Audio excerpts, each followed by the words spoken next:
Okay. I have James Apollo Jackson in the house. How you doing, sir? I'm alright, thank you. And we have Errol Jarrett. How you doing, brother? I'm good, boxing Rams and Pete. How you doing, Apollo James Jackson? I'm alright, man. Thanks for asking. I'm cool, man. Alright, man. We're cracking. We're ready to go. Go ahead. Okay, since James is new to the setup, we're gonna ask him what have you been doing with in terms of boxing recently? What's news to you? What would you like to share with the people out there?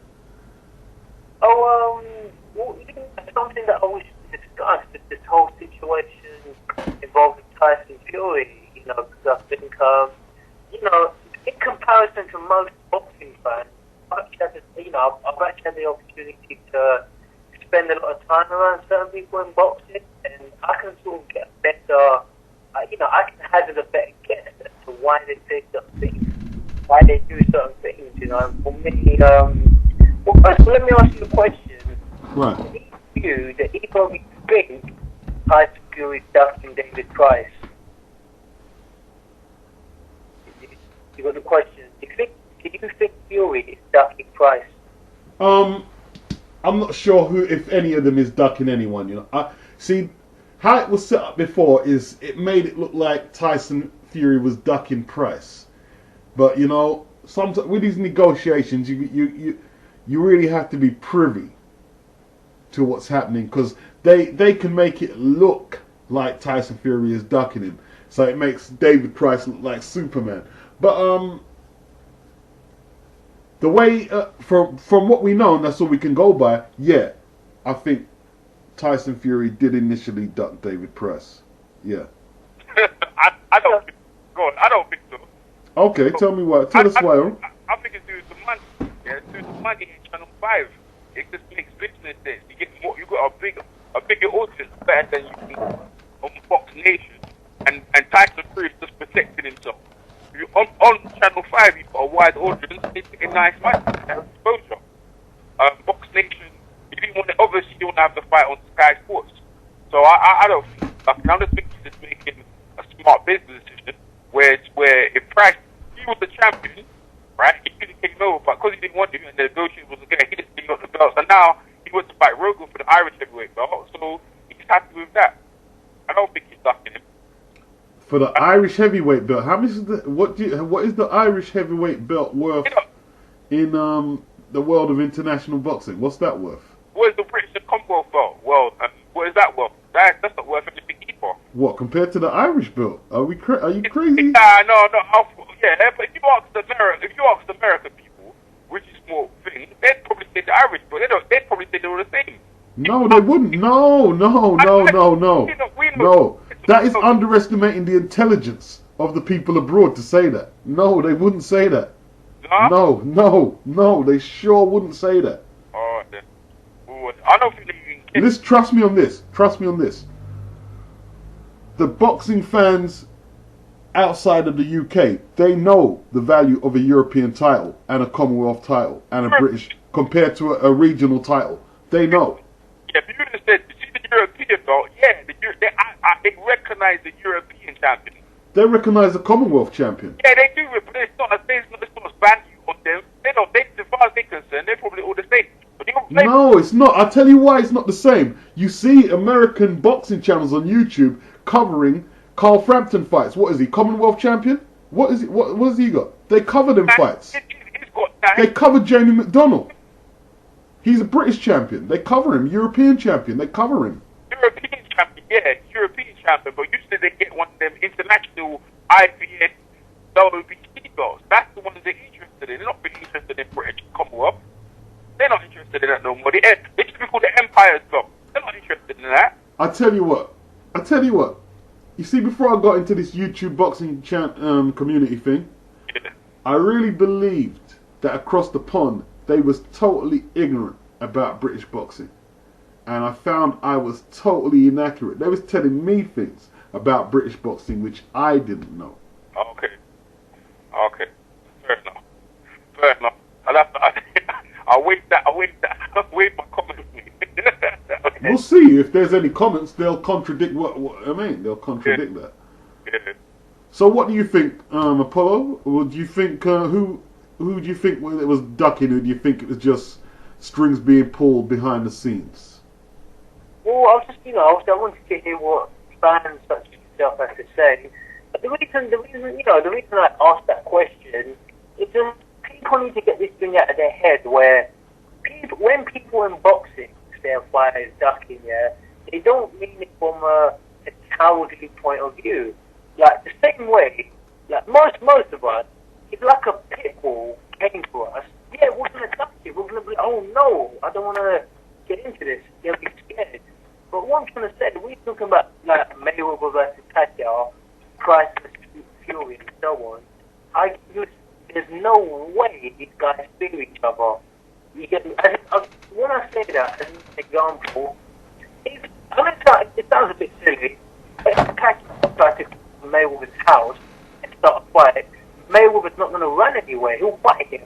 But what I'm trying to say, what people need to understand, with Fury relinquishing the belts, look, if David Price was to go to his house and try it, a fight won't break out. But when you're talking about, when it's like a situation, the way it's set up, I'm guessing, not even guessing, I'm like 95% sure, Mick Hennessy's a promoter. I mean, he made the right decision. He said, you know what, let's give the belts up for now, because it's not in their best interest. That's right. It's not that they're scared, but it's like, you got to understand, it's like, if a bus, like, if I want to catch the bus here, it is like a certain distance where I know I'm not going to catch that bus. It's not that I'm scared to run, you get me? Like, no one's going to arrest me for running, but I know it's pointless. I'm just going to walk and wait for the next one. And I remember Fury, and that's it, you'll be amazed that people don't know this. Fury is only 24 years old. Yep, that's right. Twice is 29, 5 years older, but it has less fights than Fury. So all it is, Hennessy in that, if you've got a belt, you've got to defend it. So all it is, they didn't want to be forced to defend it. They just thought, let's do it. Oh, look at David Hayes. Nobody's going to try to say, hey, you're ducking Fury. No one's going to try, hey, he's done it his own way.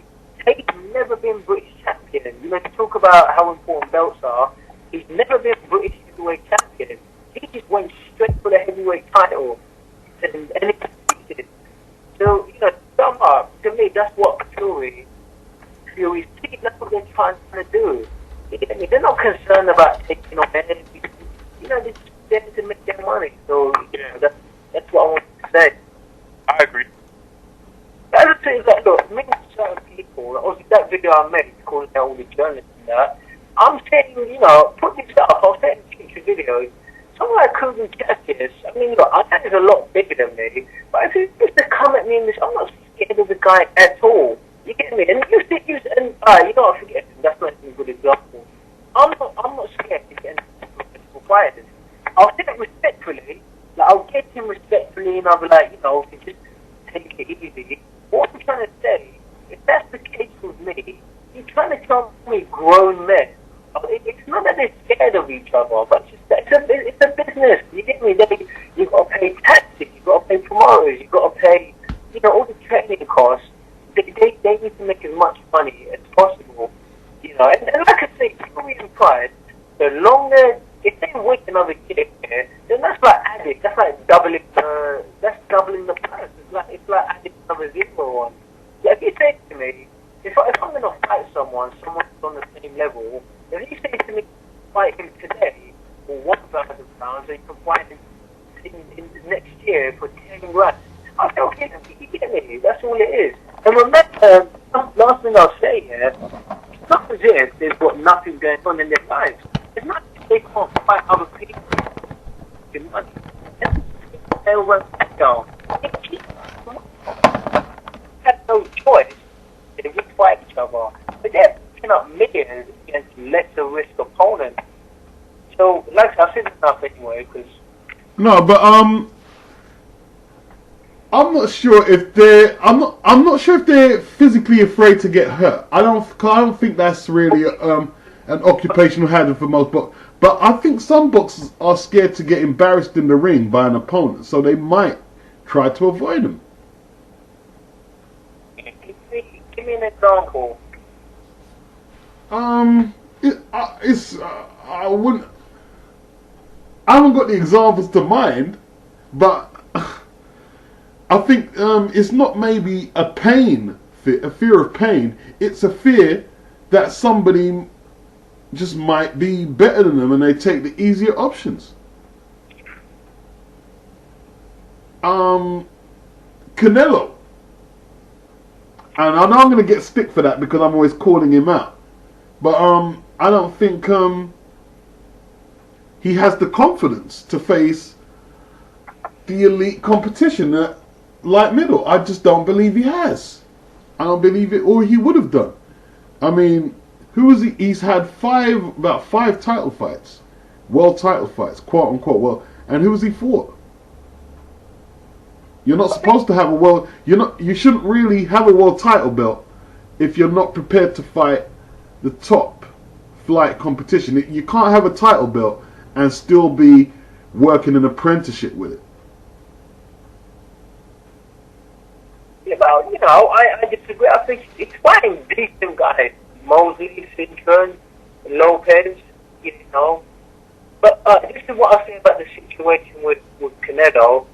First of all, the guy is like the same age as me, 21, 22, And I'm not negative. He's a small guy that sits back to me. All it is, it's as I say, it's not so much the fighters. The promoters will look at the fighter, and also the promoters getting paid. I mean, even someone like Oscar De La Hoya, I don't care if he's a legendary, but he's still a promoter now. So all it is, from their point of view, they'll look at the fighter, and they'll say, let's try and get as many paydays. There's nothing wrong with it. It's just that you recognise that. That's the truth of it. So when fans say, the PDP fights and this and that, but listen, these guys are going to get a cut of it. Why would they turn it down? That's why you got the clocks. Everyone does that. No one's going to turn down free money.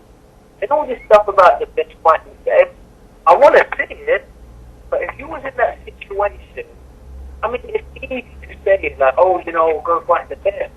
But if you was in that situation where, a member of Team Pacquiao, if you know that Mayweather was the hardest fighter out there, if it's a choice between, let me fight this class forward, let me fight Timothy Bradley, who's less dangerous than Mayweather, let me fight him, make a few mil, and then move on from there. If you had to choose between that and taking on a guy that, okay, he don't think I can win this, you just look at it from a fitness, it just makes common sense. Let me skip that, that also going on too much. That's all it is. It's just that the people that are running Alvarez, De La Hoya, Richard Sheffer and that, listen, if you look at these guys though, look at all the documentaries. They've got their mansions, they've got their cars, they've got. I've never ever seen Richard Sheffer not wearing a suit. All this stuff costs money. If you look at the stuff that these guys have, not just the fighters, their family, people around them, that stuff will cost.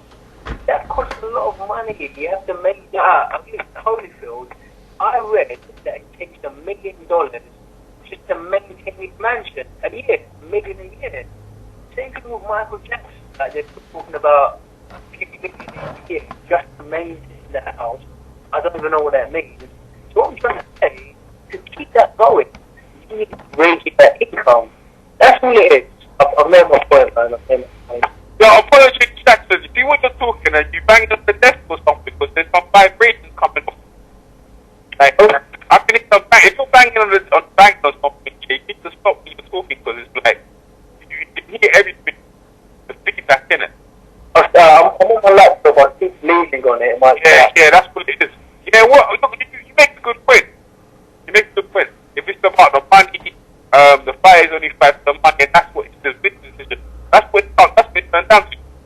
Reward over obviously about the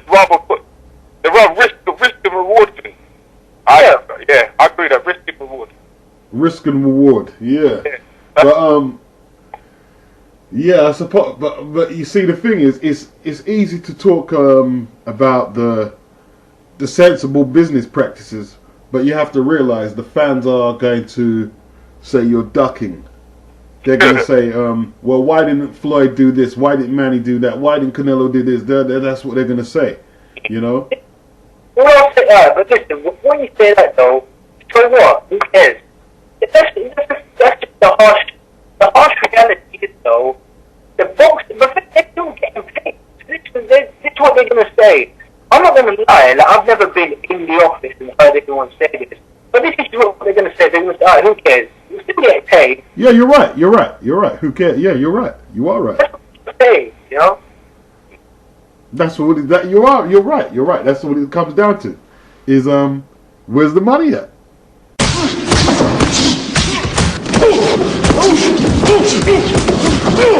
Whatever you want to talk about, let's do it. Yeah? Yeah. Oh, I think that's a good topic. Okay. Yeah, I feel with the Brandon Reyes and the Alvarado thing, I just feel like health and safety. You know, we have a great action fight, but how long can Brandon Reyes continue that sort of fight in his career? And if he's getting faster, I mean, he says treatment, oh, I love this, yeah, but after the fight, he's to go home with his wife and his kids. He's sitting there and he's shaking. I don't know, the guy might be pissing urine, the effects of the fight. And now they're saying to him that he's going to fight Manny Pacquiao, winner of Manny Pacquiao Marquez, which I felt is a much easier fight for him. Boxing back to beat disagrees. Well, I'm going to say it like this. Yeah. It's the last video I did. It showed the comparisons of old fighters to now. He's only had 30 odd fights in 8 years. It might appear that he's busting himself up, but to a degree, it's not as bad as we think. It's only 4 free fights a year, and he's probably not going to be planning to fight for another over 5 more years. He'll probably be out and be doing something else, you know. And I don't think it's that much. I think he's a naturally strong guy. I don't think some people don't mind taking the punches. It doesn't affect them that badly. Brandon Rios he doesn't mind taking the punches. Nah, he does. He does, man. I saw him after his doctor.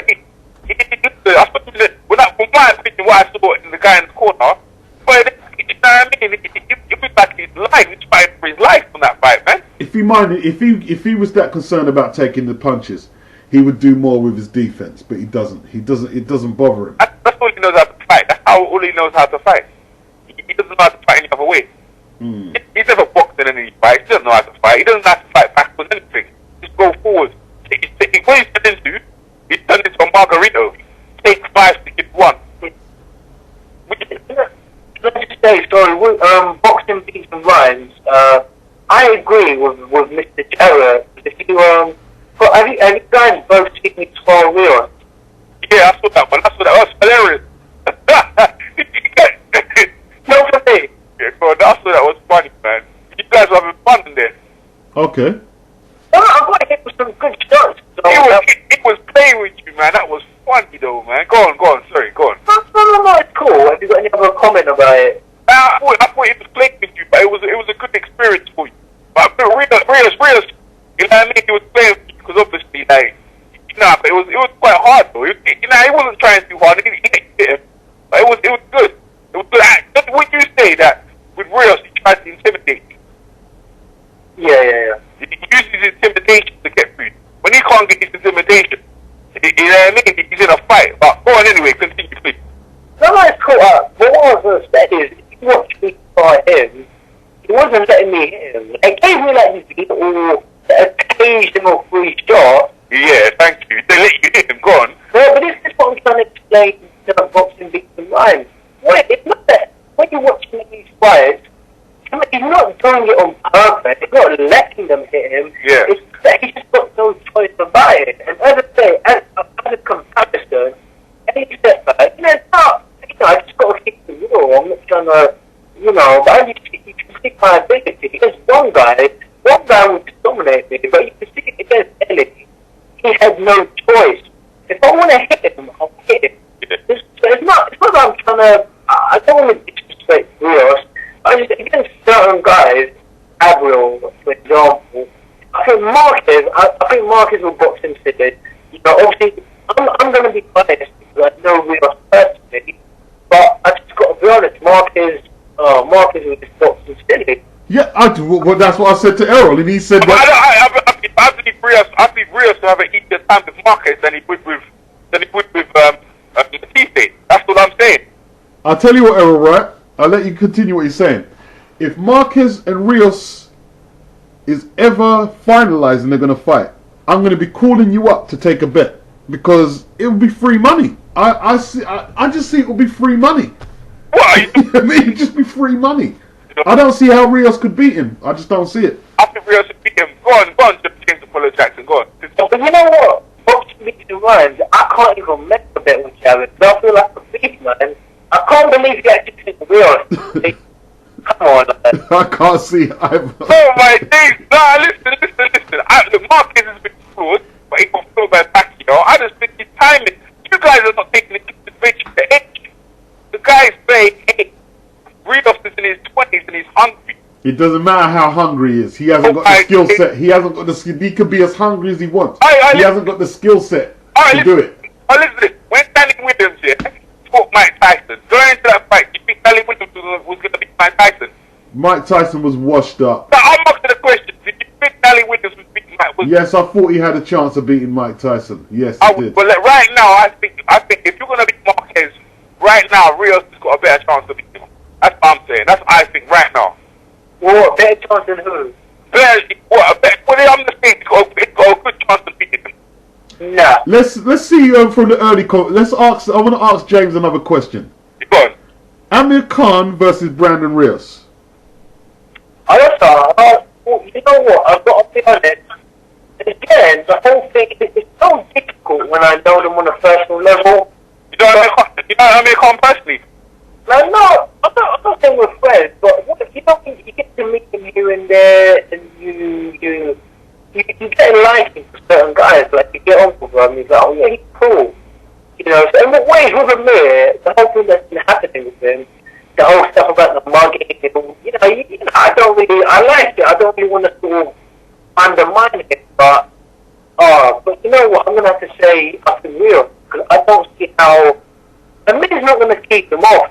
We're just going to keep coming at him. Thank you, James Jackson. That's what I was trying to do. Willis is going to take some shots. I think he's really relentless. It's like, took him like 12 rounds. I don't see Amir Khan. And I said this at the time, when I spar Rios, I was saying to I told people straight, that is not a lightweight. I said to people, and some people said to me, how do you know though? You're not on that level. It's not a lightweight. He hits too hard. It's not a lightweight. I should have said it on camera though. That's the thing. Okay. Well, the next question to both of you is: if Amir Khan cannot get past Brandon Rios, what is his future in boxing? Well, difficult question. He can fight. He can fight some fight. Who? He can fight Burke. We're talking about Amir Khan winning. I'm talking about winning. What his chance of being a successful boxer? If he can't get past Brandon Rios, he can beat Paulie Malignaggi again. He win a out there, and it's up to you to pick up. But he can fight Peterson again. He's got options.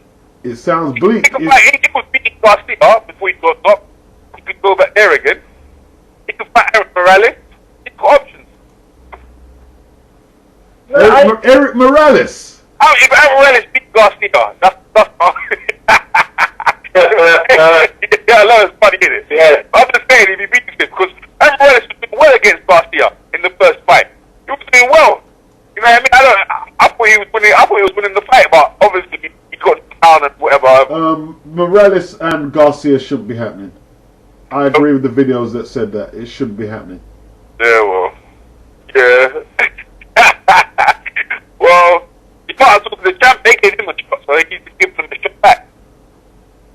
And he was the finishing clinically this time. If he doesn't, there's going to be question marks about Garcia. But it's like you guys say, it's a business. It's a business. Yeah. That's just All these fights are business decisions, so I've got to take that into consideration. Yeah, definitely. It doesn't make it right though. I don't think Morales should be getting that shot right now. Who's big end?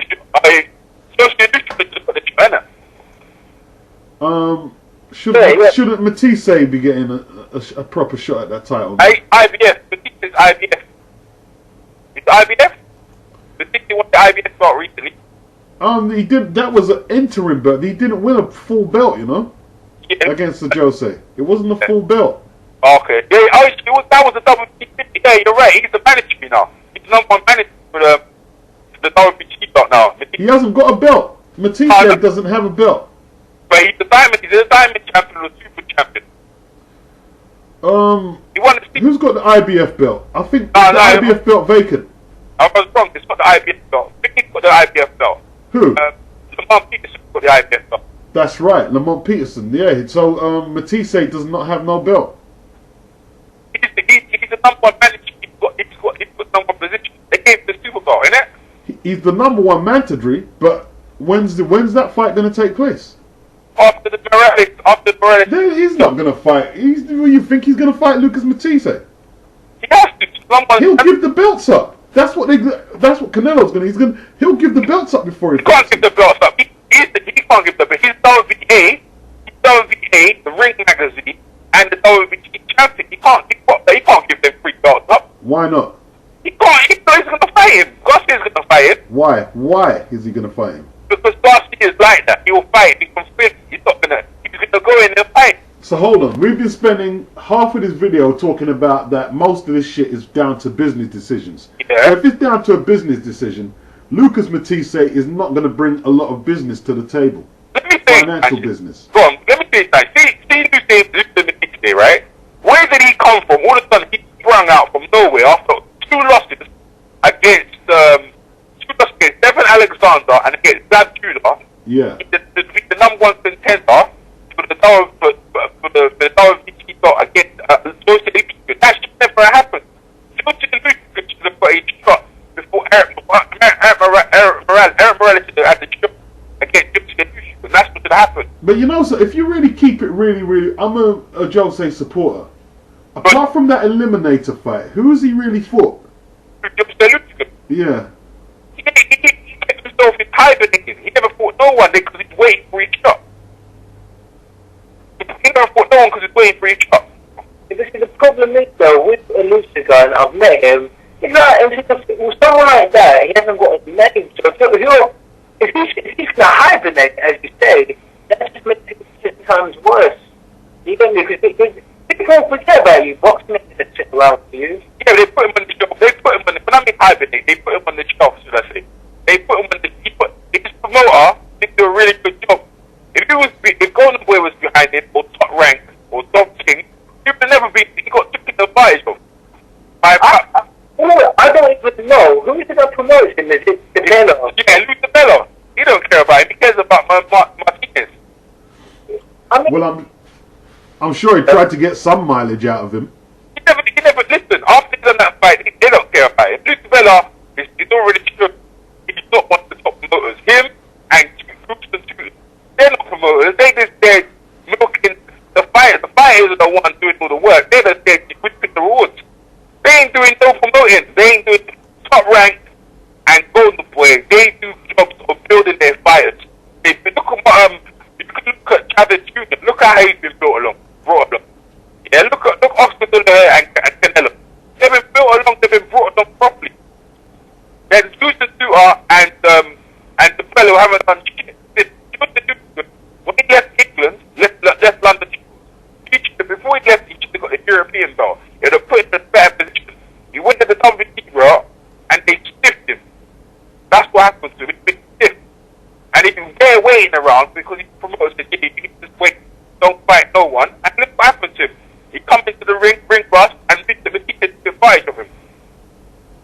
Yeah, I think the ring rust did help him. I'm not going to say it didn't. I don't think it helped his case at all. Now look at him. You see the on Facebook, partying, hanging out with girls. I think he kind of lost love for the game. He must have. It's a shame because he's a good talent. who knows? Hopefully, we'll see him back next year. And yeah, he's been off like 2 years already. Previously, layoff was long. He's 30 something years old now. how old is he now? 32, probably. I think it's about 32. 32, I would say. Yeah, 32. It's long. Yeah, he's getting on. He's getting on. He's getting on. If he doesn't make his move at this age, it's hard to see where he can. And it's all for the weight. When he would get time in one, it was terrible. But anyway, go on anyway. What's the next thing we're going to talk about? I was just gonna finish with Jose. He doesn't seem to be getting mentioned with any match with any British fighters, and he has done a stint over here. He is not a British fighter. He didn't he win the British title? Yeah. I mean, his name isn't even mentioned in potential matches with British fighters. He won the Commonwealth though. He didn't win the British one. Yeah, that's the Commonwealth. But they didn't want to fight him. He asked Hatton. He called out Junior Witter. He called out Kevin. What's the thinking line? What's his name? Thinking line? Colin Lyons. Yeah, he called out Colin Lyons. Colin Lyons didn't want to fight him. And because he couldn't be bothered, he said, fuck England, I'm off. And he went to New York and signed up with Luke DeVello, which was a mistake. It was a mistake. If he could fight none of them, he should have fought the European champion and put himself in all the sanctioning bodies, because the European belt is well respected. And he had more routes to go on. But when the WBC, they're corrupt. Yeah. They're very corrupt. And I think they cost that guy's career. I was getting on, you know what? Yeah, sorry to something. It's the same thing with Tim Bradley. Look at him, he's in a no wanted club. No one wants to fight him. Yeah. No one wants to fight him. He just beat Manny Pacquiao, one of the best pound boxers of our time. And no one wants to fight him. Kel Brook didn't want to fight him. Well, it's obvious why they don't want to fight him. Pardon? It's obvious why they don't want to fight him. Yeah, exactly. But the risk and reward thing we're talking about, no one wants to fight him. No one wants to fight this guy. He just wants to speak Manny Pacquiao, and everyone's talking about Marquez and Pacquiao, but no one was talking about Tim Bradley or who's going to fight. You think people will be lining up to fight? Mayweather is not calling him out. Well, Mayweather's not calling nobody out. Exactly. Well, he come out of prison. He's just, he's spent his life. So.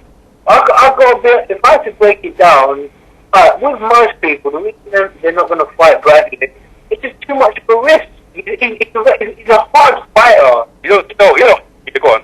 That's what I was about to say. It's a very hard fighter to deal with. And he's not great in box office. You're not going to see that much.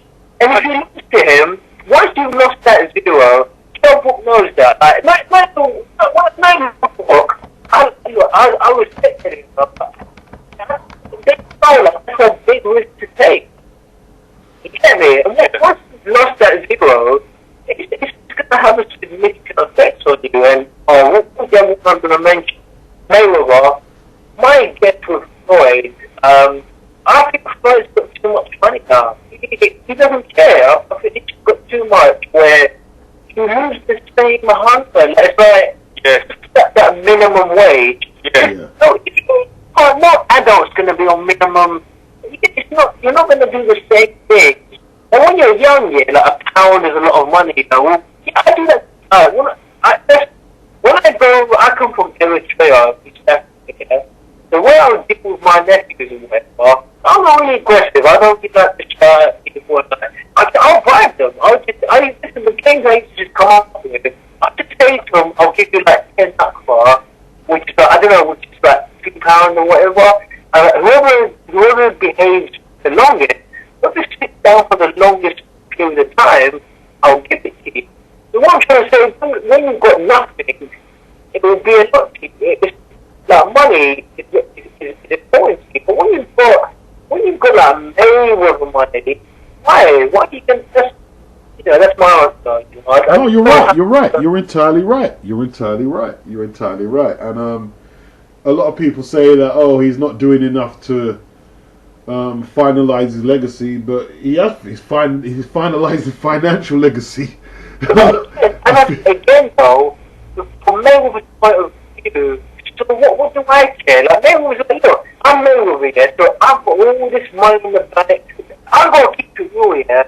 Mayweather does not, there's no way Mayweather cares about legacy. That's just stuff that he just said that for public. He doesn't care about legacy. He doesn't care. But if he did, if he truly cared, all the stuff he says about Ray Robinson and so on, he only ever, to me, he only said it to attract attention. That's the way it works. Actually, look at Charlie Zelleno. You get me? I'm not going to name him. Let me just give you an example. With me, my videos get a certain amount of views. If I was to start threatening boxers on camera, if I was to start calling David Hay out, if I was to start calling Americana, if I was to use, like, not that I would, but if I was to use racist terms, and if I was to say I'm going to, stuff like that, if I was to say David Hay, not that awkward, you get me, David, that's not cool. If I was to do that, believe me, as you people that see this video, my profile will go through the roof. Obviously, people think I've gone nuts. Yeah. But they don't think, no, who is this guy? So you know that these guys come along without giving too many examples. Listen, so when you come along here, like with Muhammad Ali, but you can come along two ways, because there's a lot of different ways you can come, but there's just sort of two basic ways. You can just come and say, oh, hello, Sunday listener, I want to try and fight you one day, so if it works out, I hope it happens. You can do that when no one's really going to take notice. But if you look at what Ali was doing, he was calling the guy out, he was knocking on his door in the night, he was chasing them around. Yep. Because he's doing that, this is where people go bonkers. So, this is what I'm trying to say about Mayweather. He's past that now. And the last thing I'll say there, you know what's funny? When Mayweather started, he was calling guys out. He was calling Del Boy out and so on. Now that he's got to a certain stage, he's not interested anymore. But if you look at the younger guys, they're trying to pull him out the same way. And then Khan's trying to pull him out, which Boy doesn't care. Brooke is trying to pull out Khan, but Khan doesn't care. A while ago, there was a guy called Yassin El-Matchi who was trying to pull out Brooke, but Brooke didn't care. There's always levels. There's always someone that you want to fight, and there's always people that want to fight you, but it depends if both parties are interested. So, would you agree with this? yeah, Floyd, like you say, Floyd is past. Who's Floyd going to call it? I think if somebody was to eclipse him in pay-per-view sales and ticket sales, then he'd be threatened. no. I don't think so. His ego wouldn't. I tell you, like you said before, Apollo. Most boxers are not threatened by getting hurt. I agree with that. But if somebody got to his ego and started saying, "Yo, you the money man, I'm the money man," I think that would get to him. I doubt it. I'm not. You don't think so? If somebody eclipsed all his box office records and you don't think he would? I think he would get to his ego. He's earned too much money to even bother about it. I don't think he's got, like Robert. It's a good point. Like Robert Ghost Guerrero was calling out Mayweather because he just won the belt. Calling out Mayweather. Mayweather he's like Mayweather doesn't even see him. It's just, who's he? Like, and Mayweather's like, who's he? He's not interested. And Apollo James Jackson, you're talking about like people fighting James Bradley, they don't want to lose. But you look at Jose Lopez versus Jesse Vargas, right? Jesse Vargas won the fight with Jose Lopez, but what happened to Vargas? And look at Jose Lopez. Straight away, he had a fight with Victor Ortiz and a big fight with Canelo Alvarez. And now he's still a big name. So it depends on who's promoting you. Depending on who's promoting you, the old doesn't really matter. It doesn't really matter. Even in the 80s, you losing, it doesn't really affect you. People care about fight value. If you're going to lose people, you want to lose the decent fights, then fine. But Mayweather's put the big thing emphasis on the O. And that's why people are calling him a coward and so forth. But we talking about Mayweather with the money. He earned so much money, boxing rhymes and things, that if someone else earned more money, then good for them. I don't think Mayweather's bothered at this point. Mayweather, there's no challenges out only person he was fighting is Pacquiao, and the time he was fighting Pacquiao because Pacquiao's on the slide right now. I reckon if a boxer eclipsed him off the Forbes list, it would burn him. Because he's that competitive. He needs a new challenge. I reckon if somebody eclipsed him off the Forbes list. I don't think so. Because when after Austin Hoyer, he wanted to retire. And he was definitely retired. The only reason he came out is because Rick Gatton ran his mouth, saying that Mayweather was boring. And Mayweather made a point to come out. But that's it. No one else is calling him people he doesn't recognize. Anyone, Amir Khan can call him out, but Amir Khan just got knocked out. Mayweather was laughing against him. The only person people want to see him fight, reach the legacy, is like when Dennis Lewis was champion, was Mike Tyson. With Mayweather, is Manny Pacquiao. And that's it. After that fight, there's nothing else going on. There's no reason for him to fight on. But you know how boxers are, like Roy Jones and Bernard Hopkins, saying they're going to retire at 38. You never know, he'll still come back for the sake of just coming back. Because that's all he knows is boxing.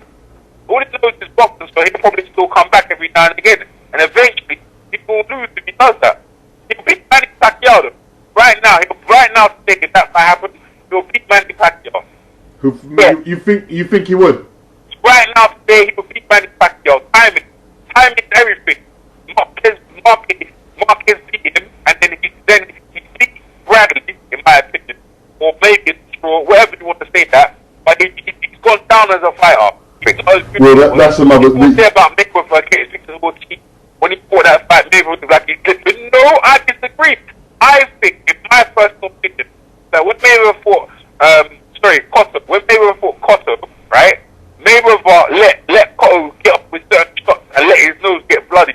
People were like, you must be crazy, why would he do that? Mayweather was just trying to make the crowd have a good fight. Mayweather could, let me finish. I disagree with that one. I know. This doesn't make sense. Let me finish. I know I'm the one saying this. Right? Mayweather, right? Mayweather could have beat Cotto easily. But I think he was just playing with him. Listen to this. Mayweather respected Cotto, right? When Mayweather doesn't respect you, he classes you like a straight Mosby. He didn't stop Shane Mosby. Well, like he used to mix the old cheese and people disrespected him.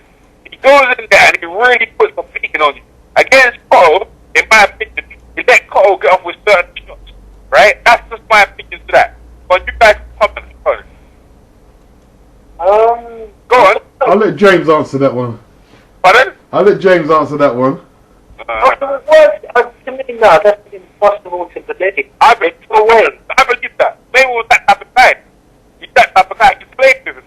You play with him to the big quality. No, it's not. You can't just. No, don't be distant. Cotto, yeah, damn it good. He damn it good off a cheek to be good with the loaded glove, right? After Bubba Chico beat him up right away, he was never thinking. His next fight was with Dr. Prostate, and every time he could kick to a jab or anything, the guy's thing was square him up. His fight then after that, yeah, right, was against Manny Pacquiao, that's right. And look how he got knocked. He was basically knocked out, and just basically knocked out. He's never been the same since. And some of the fights he won at 154 against the Jewish guy and against who was the fight in that division? Louis Foreman. Yeah, Foreman, that's what he won about. Did he fight another guy after that, or the next guy? He fought another guy after the thing. Errol, you're overthinking this one, right? Floyd isn't unbeatable. Floyd isn't unbeatable, right? He went in the ring. He's getting old now. His legs are not as good as when he fought Diego Corrales and he was getting hit. No. It's as simple as that. Listen, when Cotto lost to Manny Pacquiao, even though he was weight drained in the early rounds, he competed very well and he landed some good shots. Cotto is good enough to hit most of the boxers he fights regularly. It's as simple as that. It's as simple as that. What? Listen. I think no, I disagree. He didn't give no free shots. When has he done it? What? Why is he gonna wait until his 30s when he's getting older to give away free shots? I don't get that. You know why? No, listen. You know why? Right? Listen to this. This is the criticism of Mayweather. Bob Arum said to Mayweather that you're boring. Yeah, your fights are boring, right? When you fight guys, you run in too much. You just stand there. So what Mayweather did, from that point onwards, yeah, after the Castillo fight, he made a conscientious effort when he fought Philip Coutinho, right? And when he fought Arturo Gatti to stand in the ring and fight him. That's what Rob Aaron did. That's what you need to do. Because Mayweather can easily get in the ring and fight you for this, but the fans are not getting what their money worth. Ask Mayweather if he consistently says that when he fights people, I'm trying to give people their money worth. That's why he does that. That's politician. Nah, he's not. Exactly. Nah, man, no. Listen, Mayweather he's still got good enough footwork. I'm telling you. I think, because I've heard people who have your train of thought, and I think you're overestimating how good he is. He's not that good that he can do that. No fighter is that good that they can say, "Boy, I'm just going to try and give some free shots away," because you will end up. You will end up in a hospital bed if you do that. You know what I mean? Like no fighter, not even Brandon Rios, even though he doesn't attempt to slip them punches, he doesn't want to get hit with them. He just doesn't mind it. That's all it is. I'm not buying that. I'm just not you know what I say buying that. You know what I say that? See Mayweather, right? Mayweather wanted to test himself with Cotto. People see how hard. They say Cotto hits hard. So Mayweather was testing punches. Yeah, he got caught, right? But what I'm saying to you is that Mayweather was testing his own self to see if he could do it with his punch resistance. Because he wasn't in there for a while. He wanted to see if Cotto can really hurt him.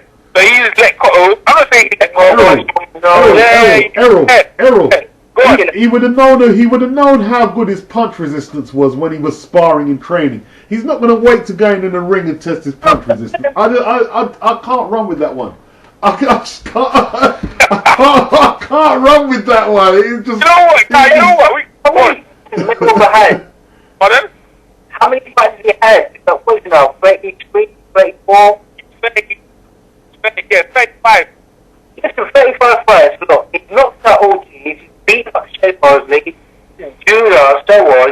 He's a champion in, what is it, 6, 7, 8, 7. 6 weights. 6 weights. Listen, when you get to that level, you know that you can fight. It's not a case, you don't need to get to that level. I'm going to let someone beat me up to see if I can do it. Go on. Look at some of the hard fights he's had. Look at the first fight against Castillo. That's right. That wasn't hard. And Augustus. What about Augustus? I said that wasn't hard. Maybe did that hard fight, but that wasn't hard. You see the fight. Yes, it was a hard fight. I did say it was a hard fight. Of course it was a hard fight. No, it wasn't hard. Yes, it was a hard fight. No, I disagree. Listen, it was a struggle, but it wasn't a hard fight. It was a hard fight. He got his nose busted in that fight. It was a hard fight. Nah, man. He had to work out certain problems. It was a tough fight. Yeah, what if he ever fought Guerrero Vargas, yeah? And Guerrero Vargas made Mayweather's face swell up. His eyes swell up on one side of his face, and his hands are hurting. That was a harder fight. That wasn't a hard fight for him. It wasn't a hard fight for him. It wasn't a hard fight, in my opinion. You know, we can talk about it. But I don't talk about, like, you can see the injury to the man's face. His eye was swelling up when his dad was training him.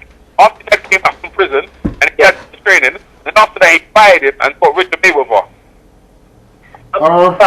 I think we're going to get stuck on that one for a little while. No, listen, we're beating around the bush.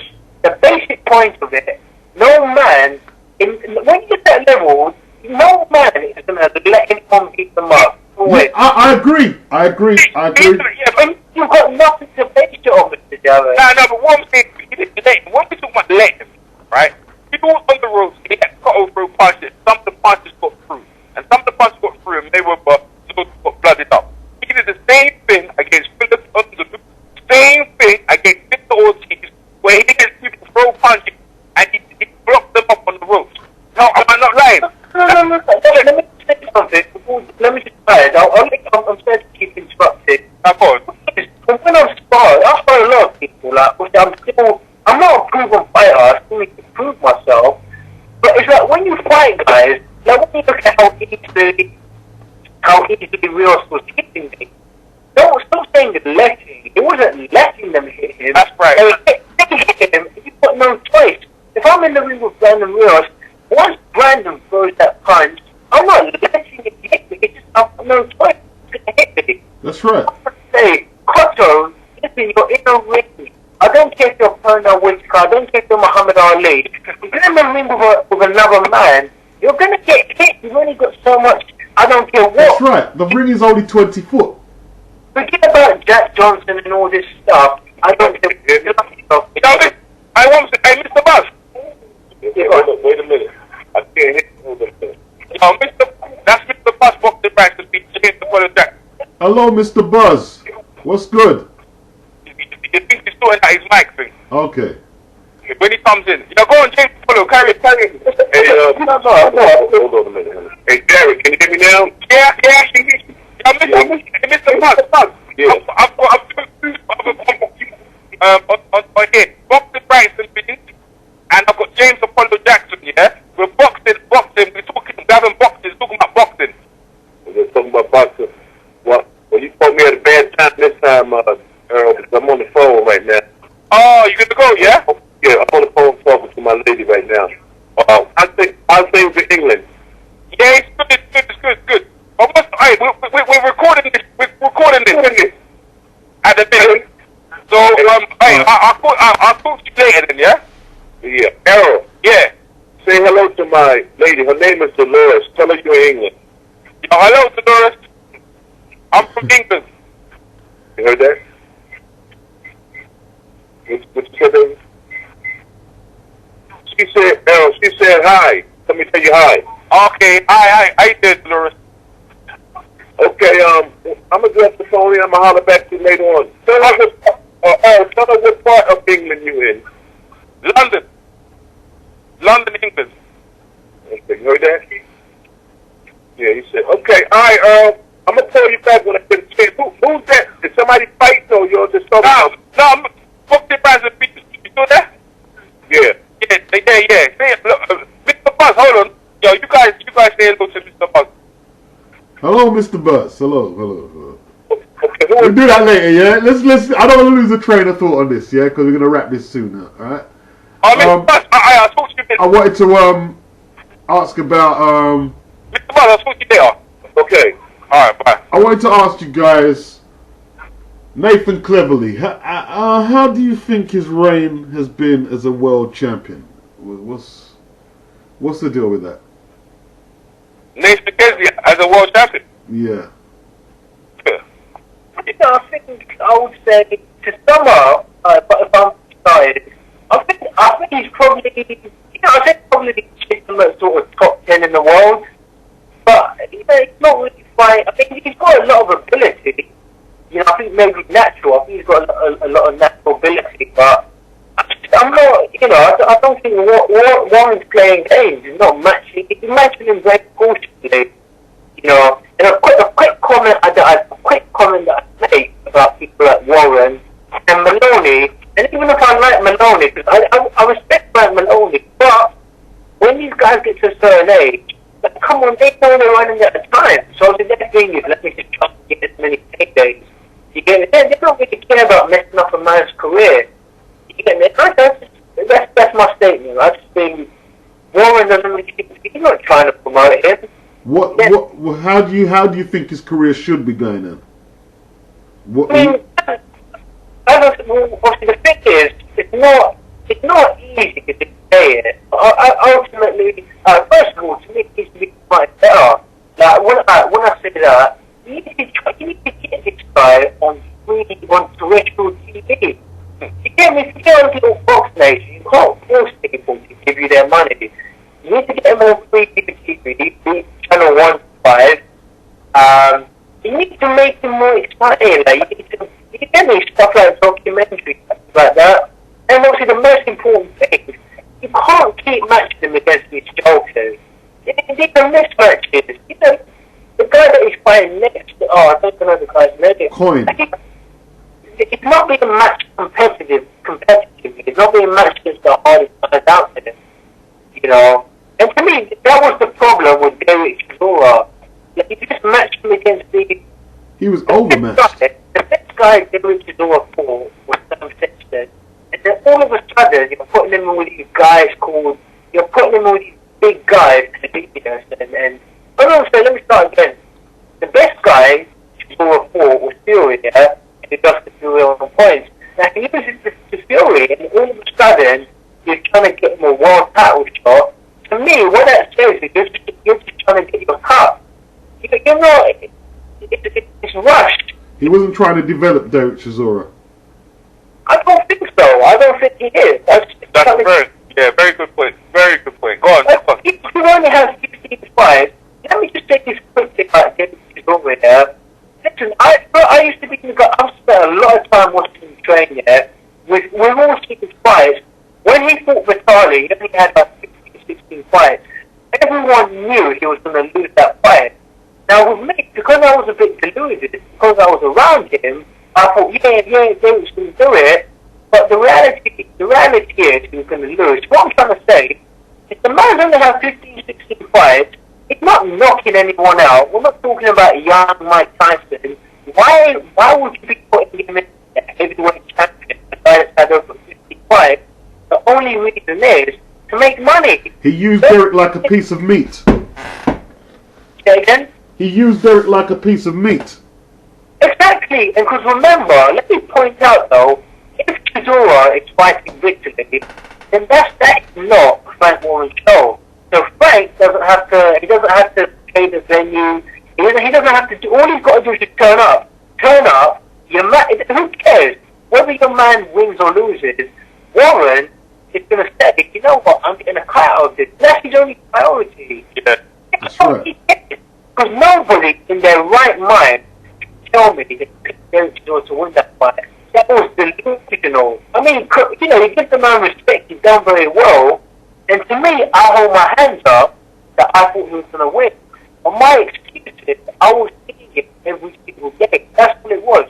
You get me? Oh yeah, you was around the camp, wasn't you? You was around Don Charles and Derek's camp. That's my excuse. It's not that it's accepting it. I'm not blaming anyone. But I was seeing these guys day in, day out. I was cool with Don Charles. And I admit, Toro never used to talk to me. I admit, I ain't going to pretend we're friends. I used to see him day in, day out. You get me? You get me? So that's my excuse. But when you talk about grown men, like, now that I've matured a bit, there's no way that if you put Price and Fury in against Vladimir. And if you think about this, right? He's had 19 fights, right? He fought Vitali on his 18th. Frank Warren was going to pitch him with Vladimir on his 15th, but it got cancelled. So it doesn't look so bad now because he had 18 fights, but he was going to pitch him in with Vladimir in his 15th fight. That's fucking crazy. That just shows you what he was doing. Because he who do we see? What British prospects do we see match like that? No, none of them. No, the thing is, that's because their promoters care about them. To me, Warren, to me, there's no way. And this is what I say. I'll stop talking. I'll let you guys talk. No, we're listening. No, you've got some valid points. We're listening in. The reason people like Warren are scared of me, because from the first day that I met Warren, I'll get right up in your face and I'll say what I've got to say. I said to him today, this is on record. Nathan Cleverly was there. Don Top. So people know I went to chat to him and I said to him, flatly, I said, what happened between you and Mike Tyson? What did you do to provoke it? Well, this is on record. You get me? Them guys were there. They know what I said to him. Go on. No, of course. This is what I'm trying to say. They know that I'm the only interviewer that will challenge you. So to me, there's no way that they think who's going to win. They just walk there. This is a payday. Who cares? I didn't know my son. Do I care? What did Frank Warren say when you asked us that question? He used a swear word to refer to Mike. Okay. Bro, just tell us what he said, bro. No, James doesn't swear. He doesn't swear. No, James doesn't swear. He doesn't like swearing often. He does swear, but it's not really a thing. He catches himself when he does. Alright, what did he say? Okay, but he used a swear word, and what did he say exactly? In general, he just basically shut down his stage. It was pretty quick. I had it on camera. It was pretty. I deleted it. He said, Mike Tyson was not. He said, I don't really want to answer that question. And I said, yeah, but with all due respect, Mr. Warren, I've just met Mike about 2 weeks ago, and I thought it was very nice. And I'm just like, what did happen between that? Did you provoke him or anything? And it just got a bit awkward, and then he said, that's what I've got to say about him. Then I asked him something about Donkey. Then I asked him about the show. I said, what can you tell me about the show that happened over the weekend? And that was it. You know, so he shot me that he wouldn't. And the thing is, I am not. These guys know. I was saying right in front of the whole press conference. That's why they banned me, because if no one embarrassed them in front of the whole. That's what it is. You know, that's. It's like if you look at certain guys, when people try to say to me, "Oh, you know, but can you prove they're lying?" I can't prove they're lying, but I can say to you, the whole world knows that Bill Clinton lied about an affair. You get me? Yep. I mean, come on, you can't argue with me now. This is what I say to people. The presidents of the United States have been shown, proven to have lied. Yep. Look at people like George Bush, they got caught on camera. It's some of the stuff they'll say when they think no one's listening. You know, so that's what I can say about that. And to me, these guys, you know, the devil, when you're acting in a devilish manner, it's about darkness. You want to hide in the dark, you don't want to get exposed. That's why, because if people see you for what you are, you know, they'll behave differently. You know, that's all it is. You know, James, yeah, go on. have you got any theories on why he got shot? Well, listen, I set up on camera. It's fair. It must have upset somebody. And I'm not scared to say the guy's name, but everybody in boxing, the room, everyone says it was Terry Marsh. So let me just say the word allegedly. You get me? Allegedly, yeah. If Terry Marsh is listening, first of all, Terry, please let me interview you someday. And let me just say this: if it was Terry Marsh, obviously he must have done something that he robbed the guy's money. Because I know for a He fact fucked up his TV job. he done something there. It's like this. It's like these guys that look, Terry used to be on Midweek Sports Special in the 80s, and I think after him and Frank fell out, Warren messed up his gig, and after that we never saw, because I think he caught epilepsy or something like that, and that's and he went through some hard times, and yeah, it didn't end very. I'm actually reading this book right now, Terry Marsh's book. It's taking. wow. Huh? Wow, okay, I didn't know he had a book. Yeah, he's got a book out, which I've got from the library. I'm actually reading it. And I haven't got to the Frank Warren bit. I'm waiting to complete the book, and I am going to take a few passages out and make a little video about it, you know what I mean? When I get there. But I'm not saying Terry did it, but apparently Frank did shaft him a bit, you know what I mean? When the relationship went sour, you know, because Terry did win the world title. He won the light welterweight title, and I don't know, man. You see, Frank has got a bit of a past. Because did you know he used to do illegal fights before he went professional? Oh, come on, I know about that, man. Yeah. And I think it was Mickey Duff who said, "Why don't you just do legal fights?" And I think that's when he started making inroads into things. So he hasn't got the most cleanest, you know, ledger. He wants to hide it.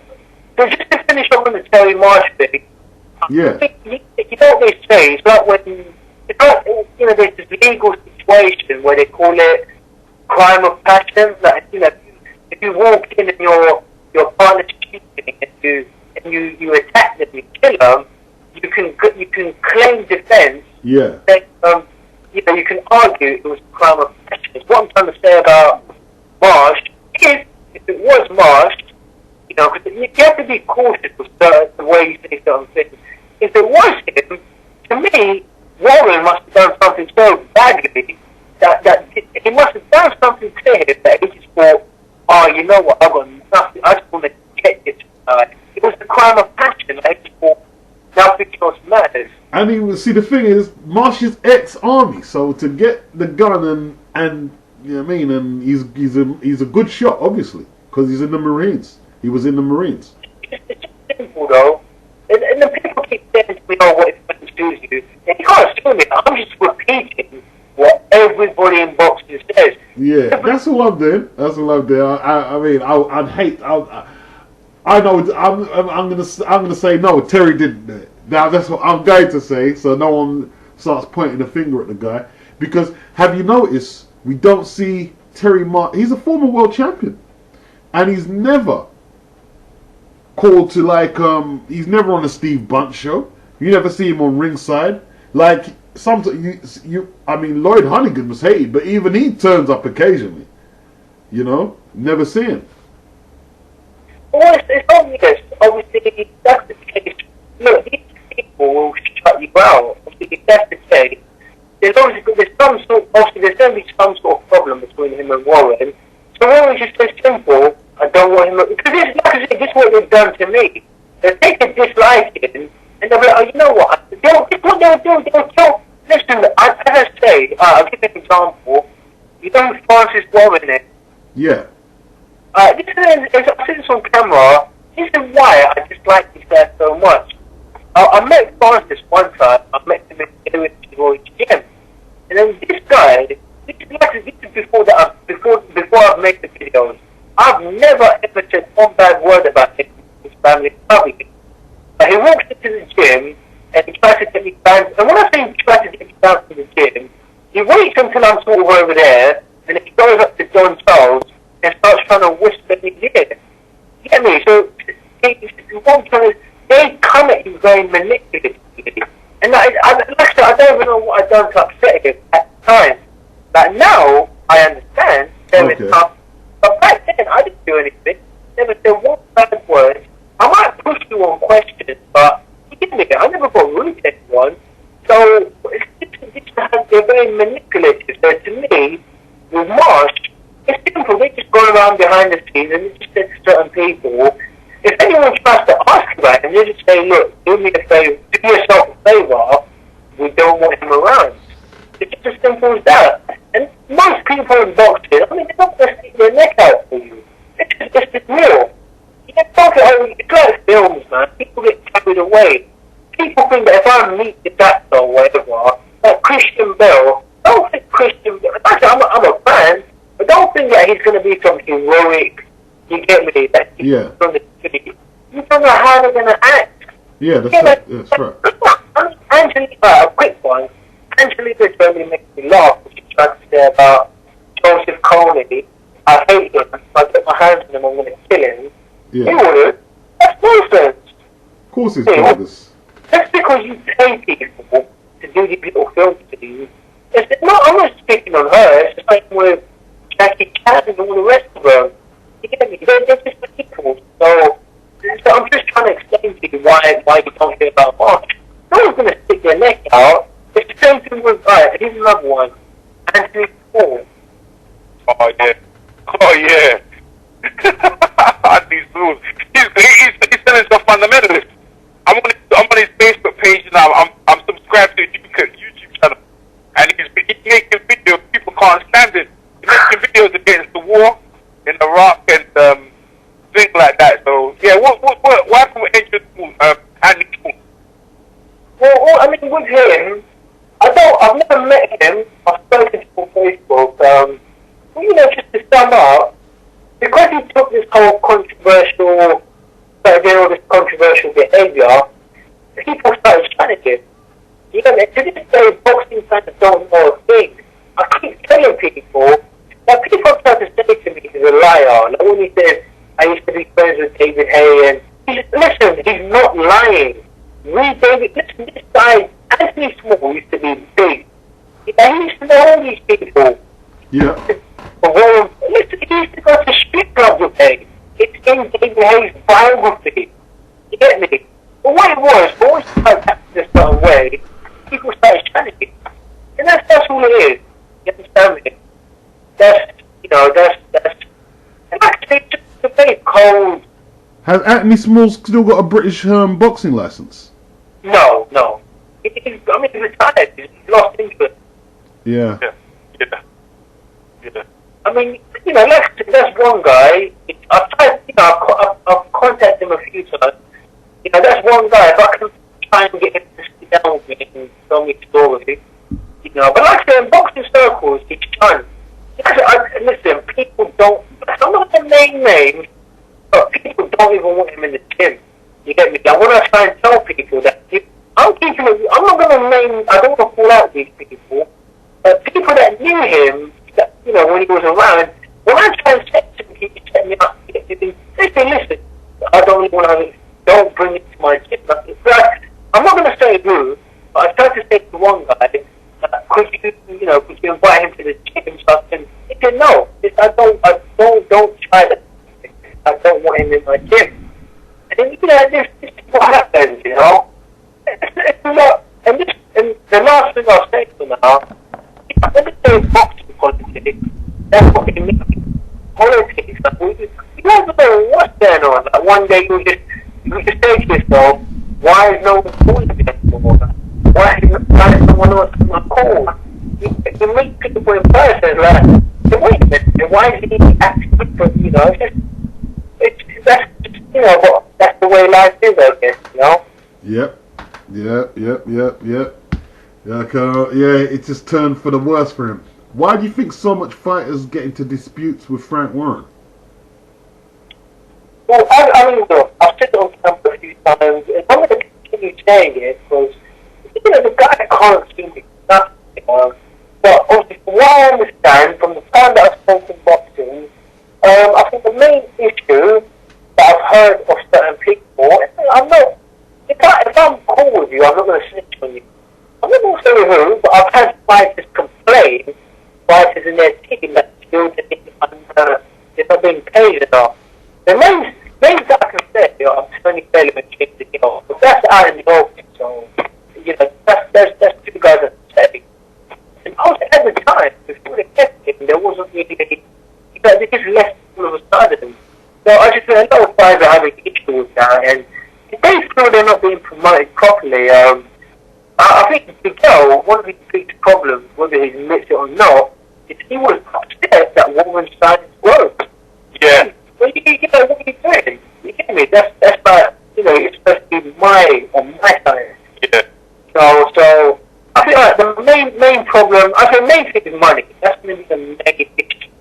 So if they think you're messing them about, look, these are grown men, like, these are, look, I mean, look, they don't think these are some teddy bears when you see them.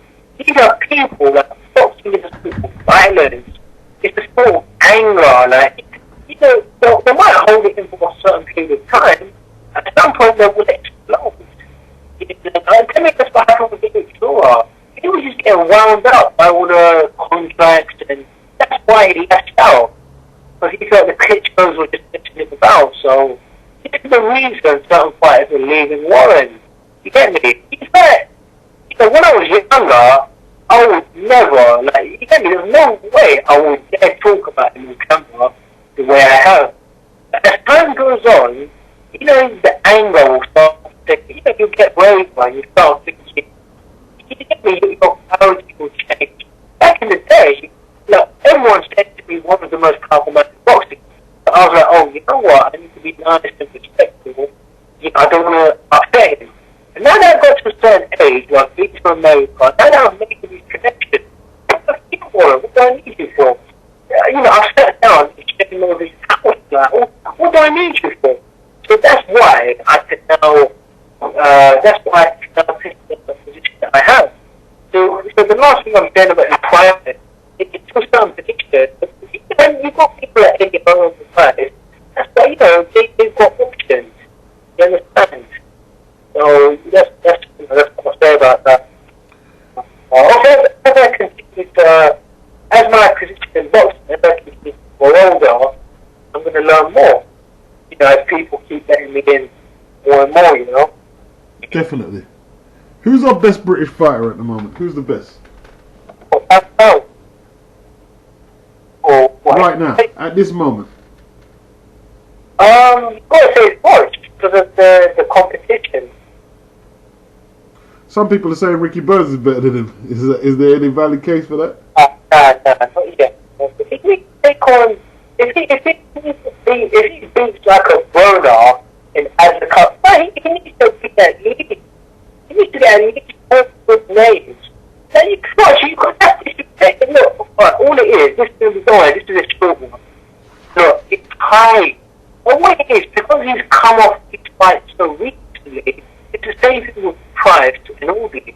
Because it's just happened, people get carried away, that's all it is. And you can't disrespect works like that where you find back to back to back. It's knocked out, okay. If we're having the Super 6, like you can find back to back, no, what's number 1 for him? And the only guy that's big, he's only lost the 2 guys, Ward and Kessler. Yeah. You know, yeah. No. That's not. There's no shame in that. There's no shame in that.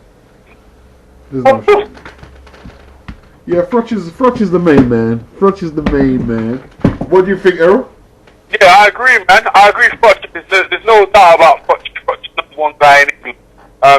You might be thought that Baby Hay might be a distant spectrum, but you have to say Carl Frotch is definitely number 1. Number 1 defense. James,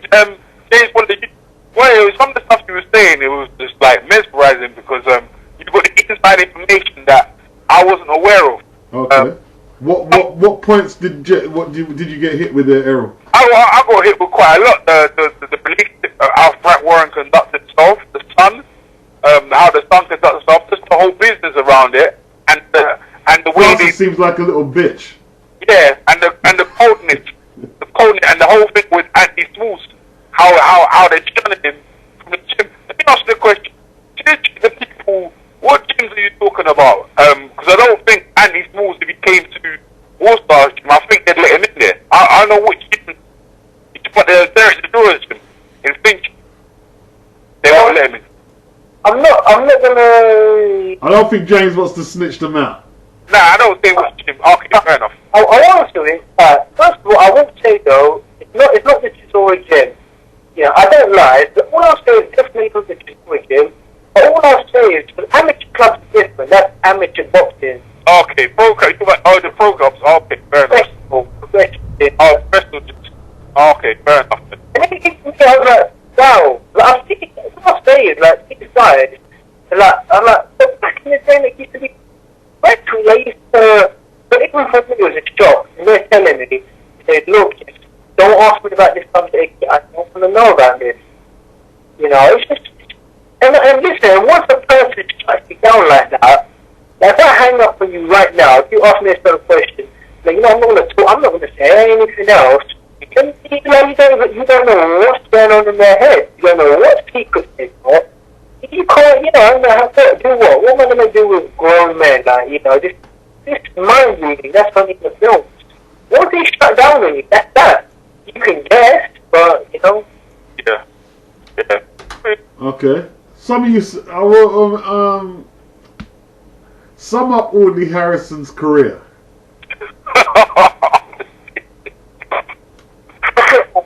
This is what I say though, for me, to sum it up, look, amateur got right to the top, well done. But the thing with professional, I mean, look, it's 2 very different sports. Where if you've got an Olympic gold medal, yes, you will get to a certain standard as a professional. But Anthony Joshua cannot buy that in pro, of course he can. But when you're talking about Anthony Joshua versus Klitschko versus Hay, to me that's a long way off. Like, you're not proving it, it's a long way off. And the thing is, I'll try and make it as quick as I can. Because I've played amateur and pro, because I've started amateur and pro, not that I'm trying to, you know, I'm only trying to stand it, of course. But it's 2 very different styles. Amateur is all about speed. You are not trying to knock people out. Yeah. And it's only 9 minutes. All it is just about building up points. Professional, it's training. You're like, amateur, they'll hit you while stepping back. Professionals will hit you while they're stepping in. That's the big difference. So with Audley, he was a very successful amateur, but it's just not cut out to be a professional. It just wasn't cut out. I mean, he got to a certain standard, he guys out. And if you look at the country of England, it's a country of what, 60 million or so people. So if you're looking at 60 million people and Woody Harrison is, now right now, he's at least top 10 in the, like top 10, 50 in the country. That's something to be very, very proud of. But we're talking about the number one heavyweight in England. That's never ever going to happen. It's just never going to happen. So I can't judge you. I'm not laughing at anyone. There's no time and no, but with him, because he's so famous, because he talks so much, that's why he puts so much pressure on himself. Yeah, he put a lot of, and managing himself as well, taking on the management duties, like, and it was at a time when that kind of Floyd Mayweather model wasn't even established. That didn't help him either. But also, I mean, look, as I say, I mean, he doesn't get the recognition he deserves. I mean, he's probably a better promoter than a fighter, honestly. As I say, look, I wish him all the best. I hope he just gives it up. You get me? I just keep it up. It's not meant for you. You know, with me, you know, it's just not meant for him. It's worth decades. So, like, I wish him all the best, and, you know, that's what I can say, really. You know, what would you guys say? I believe he's got another fight in him. I believe people still want to see him fight. I mean, I don't. I know it's not credible, but he could fight Tyson Fury on Channel 5 if they wanted that fight. No, he can't sell that. I know, but he Can't be sold. Boy, I saw people still watching. No, he got bullets out in 80 seconds. It can't be sold. It can't sell that. Well, if he has another fight in America or somewhere else, another 2 fights, and he wins, then Who can Audley Harrison beat to make him a credible opponent? Audley hasn't beat a credible opponent. Who can Audley Harrison beat? Who could Audley Harrison beat? I don't know. There's always guys who can roll over. There's always some he struggled to beat Ali Adams. I don't see Channel 5. They'll lose all credibility. They're not going to do that because they know that it's a struggle keeping Mick Hennessy's promotions on Channel 5. If they put Audley Harrison on and he bombs out, they're going to be screaming down on him. That'll be worse than when Frank Bruno fought Chuck Gardner back in the 80s. Yeah? That'll be worse than that. It's not going to happen, Errol. No, you're right. Trust me, it's not going to happen. Yeah, they can't recycle Audley again. I guess you're probably right. He's done. He's on his plane back to. I read on his Twitter page. He's on his plane back to America now. Anyway. If he fights again, his next fight, if he does fight again, it'll be back in Brentwood, Essex, with no commentating and somebody bringing their home video camera. He couldn't sell a fight now. He couldn't sell a fight now. It was too conclusive. 80 seconds, man. You know, it was. They booed him at the stadium. It's not going to happen. They've already rinsed that one out. You know, they've already. I can't see Audley. He might fight again, but he won't be fighting Tyson Fury. No. Yeah, I agree. It's not. There's no way that Fury. No, it's not too stupid. It's not. I don't think. No way. Yeah. Well, never mind. That's done then. Well, I guess Audley's done, and that's the end of Audley then. Yeah, I think we can safely say that it looks like time's up. Time's up. Yep. And I think, to be honest, I don't think he in terms of resume, no, he didn't have a good career. But if he's saving a lot of that money, because he got some big BBC money when he started, he got a good purse against David Hay. If he's banked his money and he's got a little profile from the Strictly Come Dancing, he's done all right, really. I mean, apart from, like, he hasn't been a success in the ring, but like we've been alluding to, we can't just look at resumes. Setting yourself up in society, like, you know. Yeah. He hasn't done that bad, because like Apollo said, he's a better promoter. So he has, for his ring ability and his he hasn't done that bad. Cause you know that okay, I blame I blame Box Nation more than Audley for the fight, because they sold the fights. But the fact he was able to get into that position, you gotta say, well, well done. Well done. I mean, who's going to turn down that money? Oh, dear, man. 40. Oh, dear. Oh, dear. Man. Yeah. It's sad. It is sad. It is sad. Yeah, it is sad. No, like any professional wants to end up on leave the ring on your back. You know, he got himself in great shape. It just, when he got in the ring, nothing came up. I think he actually wanted it. He did want it. He wanted to win. Yeah. But you know, it's just not to be for Orderly. Like, I saw the fight. Like, it was registered. It was like Price was unconsciously telling Orderly, "Look, we don't want to hear you from you no more." And it was just like he just said, "Right, this is the last time this guy's going to be hyping himself up in front of the cameras and in front of the British public." And it was just like the watershed moment of that. You know what I mean? It's just there's nowhere to go. Nowhere to go. Yeah, it's sad. Like I was listening to a UK Wing Chun student, and he's a big fan, and you can see because he grew with the guy from the Olympics, and it's not nice. It's not nice. Like sometimes, even as a boxing fan, you feel sorry for when you see a fighter like that time when Don Curry knocked out Milton McCrory. I just couldn't help feeling sorry for the guy. It was just like, wow. It was just because I've seen the guy fight before, and he's a proud warrior. Just to see him to get stretched out like that, you just end up feeling sorry for people sometimes. You know, it's just I don't know. Never mind. It's just that's the way it goes. That's the way it goes sometimes.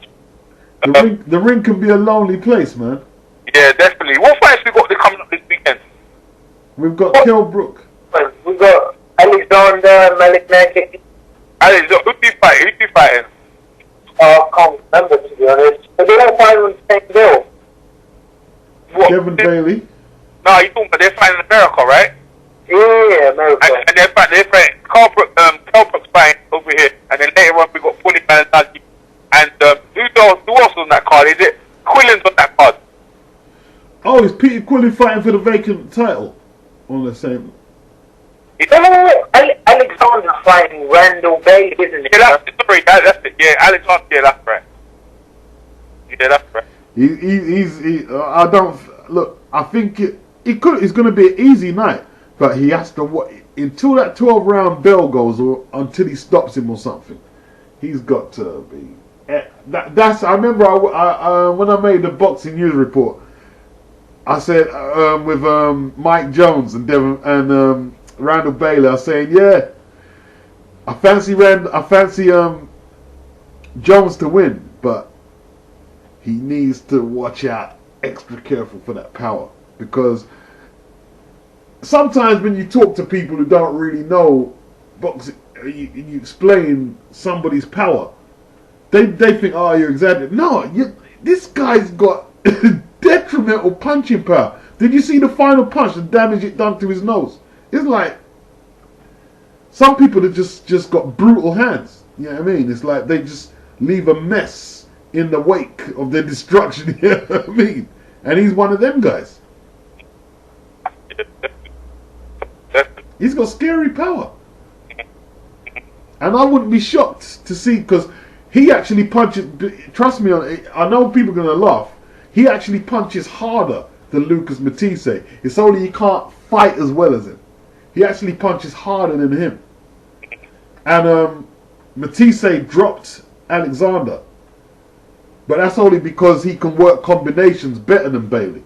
But if Alexander sleeps on my guy for once, he'll put him to sleep. Yeah. I agree, boy. I agree. Definitely. Hey, James.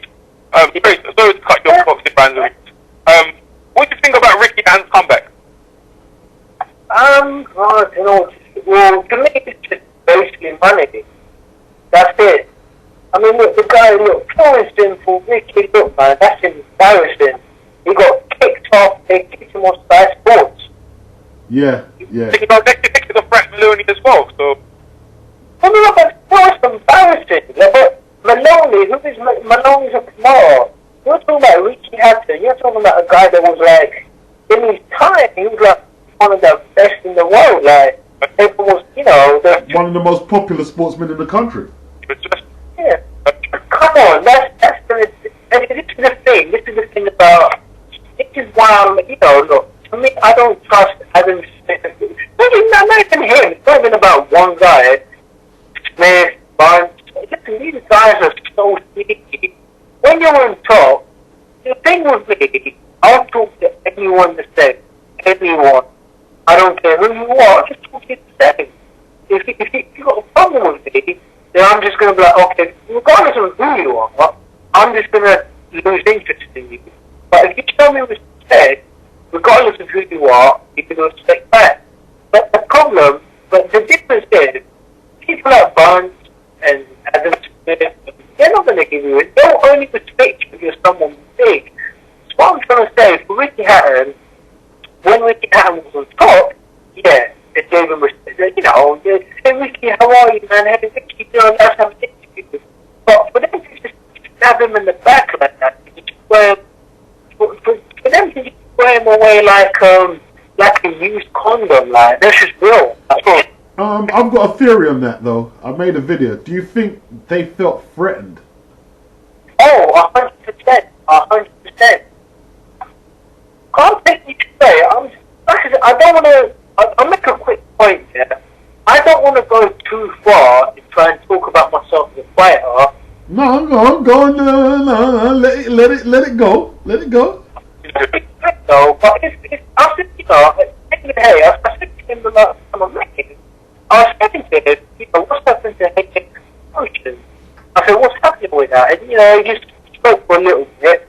I never said it to him at the time, but if I go to that station, I was going to go to professional, like what James DeGale said. James DeGale, when he turned professional, David Hay went to his gym to talk to him, and, you know, in the end, it didn't work out. But if David Hay tried coming into my gym, talking about, I'm David Hay, I'm setting up a promotion, you want to come with me? Oh boy, would I be so excited. Of course, I mean, I'm not saying 100% I wouldn't listen, but comparing Hay to these guys, it would be such it's a mismatch. Hay versus Maloney, Hay versus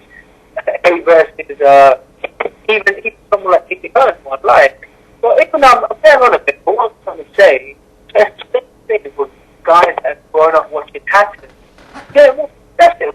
It's a huge, like when you've got two guys, when you've got Warren, when you've got Hatton trying to sign you, who do you think fighters are going to go for?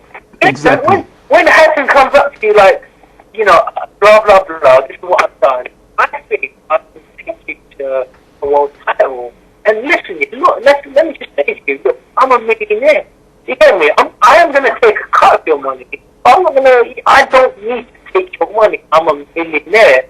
And you watch the greatness guy. Like, you stay up to watch you play over. You get me? So, this is what because someone like Uncle Warren comes to you, and look, these guys are not, I'm telling you, boxing fans can't tell me nothing. But I've met people like Warren, and Max, I've got to be real with Frank Maloney. Even though I like him, they're boring people.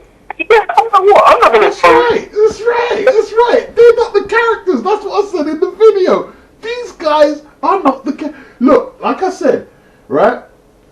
Sky Sports could be called shit sports. As long as they provide sports, people will watch it, right?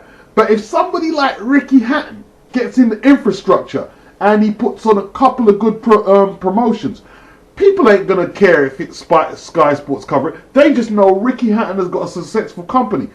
He moves on to another gear from them guys. Yeah? And people are going to see that. There's going to be rich consortiums who see that and they say, boy, Ricky, why don't you get away from the guys and set up your own thing? And then them guys are fucked.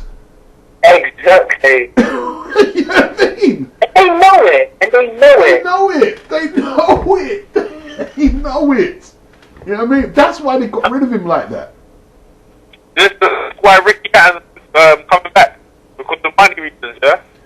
Why this Ricky is coming back, right? He needs to boost his profile a bit more, right? And he's gonna go straight back into Hatton Promotions. But he needs to boost his profile, and you know,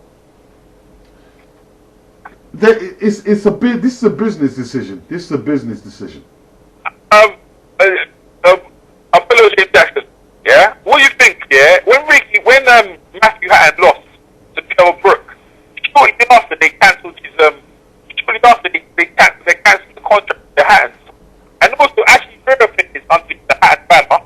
How do you think Ashley Fairbairn was treated? Because in my opinion, when Ashley Fairbairn he won the British Commonwealth belt, I don't know what they did to him. They gave Hamilton on short notice and he lost the belt.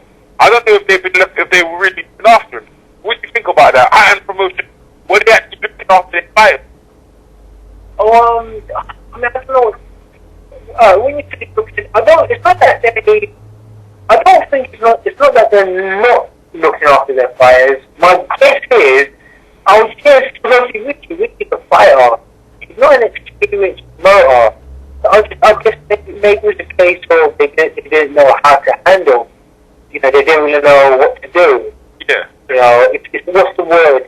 It's neglected. Like they just didn't understand. It's like when you have a kid too young, you know, like these kids they have, you know, like teenagers and they have a kid, they don't really know what to do. Yeah. I think that's what I say about Hatton. But what I'll add about Warren though, whatever I say about him though, you will never ever. If someone tries to say this to me, I say no. I might call his son dumb. I might call both his sons. No, he's not dumb. Yeah, he's not dumb. His son, but you will never ever hear me say anything about Warren's intelligence. Frank Warren is a very intelligent. I don't lie. I would never dispute that. Staying on top of promotions is a very, very hard thing to do. It takes and once you end up bankrupt, and that's that. So all the guys that have broken, boxing's broken them. So I think this what I'm trying to say. I think Ricky just didn't know how to handle it, and that's why he wasn't, to the best of my knowledge, maybe he wasn't able to handle some of these guys, you know? Would you say that Matthew Hatton was the showcase for that? Matthew Hatton was the showcase for the Hatton Promotion. So when he went down, they have no other big stars on their build. That's one other reason why they cancelled their contract. There's no big stars on the roster. Who else is Hatton stars? So there was no one else on the roster. Yeah, I mean, right now, Matthew's obviously the biggest name, you know. Isn't Scott Quigg on there? No. See, I don't know.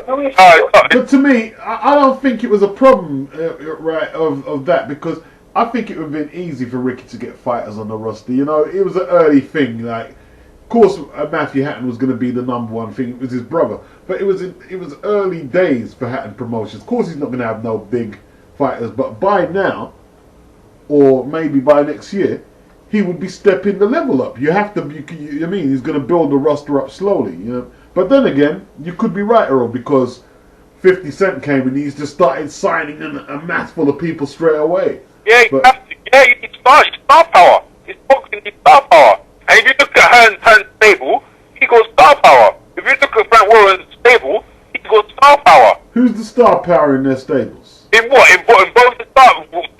Carl Froch in Hearn, Eddie Hearn, and then in Frank Warren you had Jarrett the number star power.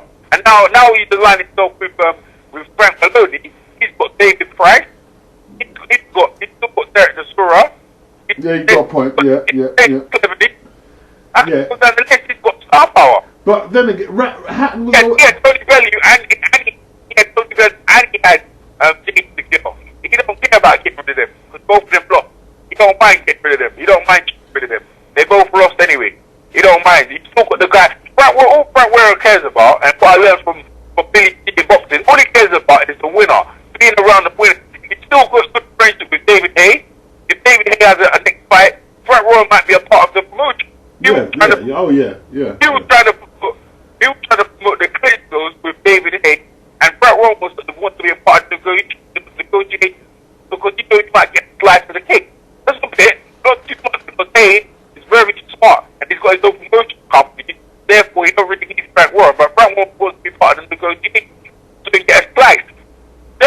Errol's being abused by Frank Warren, by son Francis Warren. You don't need 2 managers. What the heck do you need 2 managers for? Or 3 managers? They're all taking chunks out of Jarrett first. Yeah. Everyone taking Jarrett if you're looking at the guard of the just why he's going against the Lakers after he got against Tyson Fury, because they were trying to cash out. They didn't think you were going to do that against the Lakers. Exactly. Yeah, but their whole thing again, he played lost his Lakers. Then he tried to strip him. They tried to sell that whole thing to try to cash out on Kingston. And the whole thing with the Kingston, but they jumped over the Hayes. Now David Hayes, now Jarrett Brewer, where has he got to go? Like, we don't know if he's going to get a license. Now, I mean, he can see it. And it's sad to see someone going like that. Now, I mean, he's fully just made a bit of money. He can go back on the force and stick. But Jarrett Brewer, where's he going? It's just, I mean, I think he's juiced that resource. That resource has been, Derek Chisora is a resource that has been juiced out. He's going to hang out the trap because the moment he gets licensed, he's going in against Price, and that I can mark my word for that. He's going in against Price. So no warm up, straight in there against Price, and they're going to cash out on him because that's what they give them. That's what they're feeding Price, Max Dalton. It's to cash out on them. They're trying to build him, trying to build him so-called fight skeletons. What do you think of Don Charles as a trainer? Really? I don't rate Don Charles as a trainer. What do you think, Apollo? What's the thing about harsh? No, well, the problem is that when they say trainers, I mean, look, a trainer can only do so much for you, and for me, I think he's a credible enough trainer. I think he can do, I think he's perfectly capable. But the problem, obviously, Derek's his main fighter. But if you look at his fighters that lost, so Derek's lost, and Adam has lost. For me, look, Derek lost to Fury, he lost to Starling, he lost to Hayes. Those guys are just too good for him.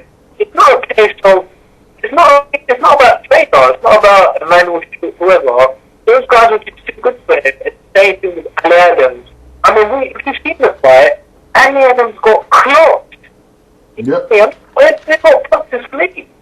And when you watch the way all these fighters train, like Amir Khan, listen, I don't care who you train with, I don't care what conditioning, and I'm training with Alex Ariza, and I'm eating, 5 fresh food a day, I don't care what you're doing, and there's only so much you can develop. You get me? Because you look at a lion, I think, it takes about 2 months for a lion to grow twice the size of a man. I mean, forget lions. Elephants are born, I don't know, 250 pounds? Yeah. There's a genetic limit. Like, women are not as strong as men, it's not, it's a genetic, and not a vague one, but even among men, this is why you've got weight divisions. If you look at me, I'm the same age as Anthony Joshua. Look at Fury. Fury's only 2 years older than me, but look at the huge difference in size and strength. So, my point, I just think Charles, I think he's a perfectly capable trainer, but his guys are all in over their heads. It's simple as that. That's a good point. That's a very good point. You know what? I take it back what I said then. You're right. I take it. The matchmaking hasn't helped with a lot of his fighters. Yeah, I take it back what I said. Yeah, that's actually a very good point. That's a good point. The matchmaking. So what are you saying about Amir Khan and Virgil Hunter? Is he going to make it better? It's so. What's the thing is? I'm not going to talk too much. For me, it's sort of a problem with me sometimes. First of all, I hate to hold anything back. If I'm thinking something, I'll just say it. But you know what it is? But to me, on the other hand, I try and think positively. I don't really want to put someone down. And if someone like Amir Khan, if I'm not just saying it though, because he's always been so nice to me, I just say, this is just saying facts. This is boxing politics. Yeah. Amir Khan, the people around him know who I am. His dad knows me. His manager knows me. And these people know me. But if they see thing is, if they think that I'm saying negative things, the next time I try to get to him, they're gonna cut. They might do it right in front of me. Right in front of me, like, you know what? Yeah, we don't want me to talk to you because you've been, just as an example. Yeah, I'm not trying to slander you guys. But alright, you know what? Let me just make a comment. I think Khan's a very aggressive man. He just can't. He's a very aggressive fighter. He's very aggressive. He is. He could have beaten last year, but you know what? That's you. Like, that's not a case of. That's you as a person who's an aggressive fighter. Yeah. Outside the ring, that's enough, man. You get me? I mean, he's never hit me, so I've mentioned that.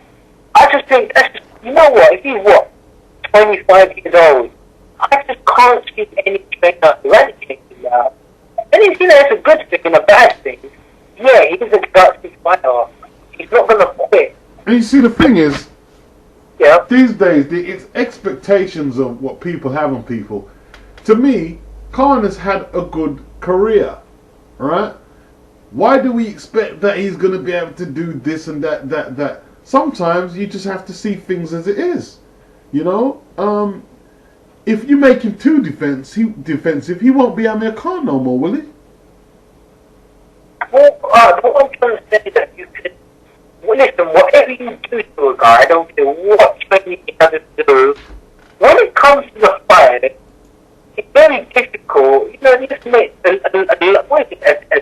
tiger, what the cheetah can't change his spot, however it goes. The leopard can't change his spot, so they go. Yes, but yeah, look, if you cage these animals up, once he gets out, it's still going to attack you if he gets that chance. So with Khan, I just think that's always going to happen. Like, he's always going to be an aggressive fighter, which is good. I mean, that's why he's a very exciting fighter. I love that fight. Very exciting fighter. But I just don't see Virgil Hunter taking that out of him. So can he improve him defensively? Yeah, probably, possibly. He's a different trainer. Let's see what he can do. But Amir Khan is always going to have that problem. If he was to fight a hard back guy, if he fights someone like Lucas Matthias or Marcus Medina, British Prescott, I just don't see it. Like, once he hit him, he's just going to go after them. He's not going to... That's right. When he gets hit, the red mist is going to set in, and he's going to do... It's all he's going to do.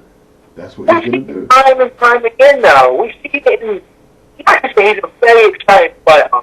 A great fighter, but I just don't see that coming out of it. And the chin, I'm not going to say skinny, that's a strong word.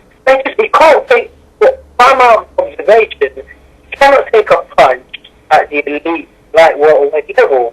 Not when he's getting clocked, so, can he beat guys like Matthias?